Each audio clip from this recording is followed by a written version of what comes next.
Why does a cylinder head gasket blow up? Over here, I've got a cylinder head gasket, and it's usually located between the engine block and the cylinder head. Let me show you how it sits right in. It goes in over there.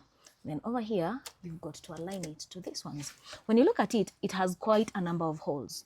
Some of these holes are oilways, and others are water jackets. Water jackets, they make way for coolant to circulate through the engine block as it takes away the heat. Now, what happens when the cylinder head gasket gets blown up?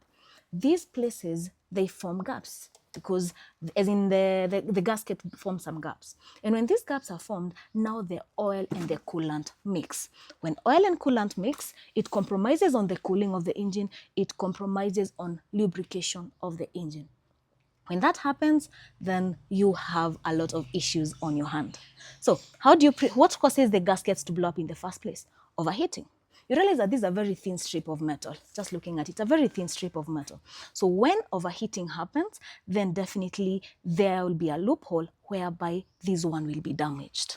So what happens if your head gasket is blown up? You don't have to worry that you need to buy a whole engine. No. All you have to do is buy an identical cylinder head gasket for replacement. The main issue is this. Due to the location of where it is situated, it is so labor demanding because you have to separate the cylinder head and the engine block to access the cylinder head gasket. So yeah, always ensure that you check the coolant levels in your car to ensure that the engine is properly cooled. The oil level is the same to ensure that your engine is properly lubricated. When you do timely service and always take good care of your car, then you can easily avoid your cylinder head gasket getting blown up. I hope you've learned something interesting, right?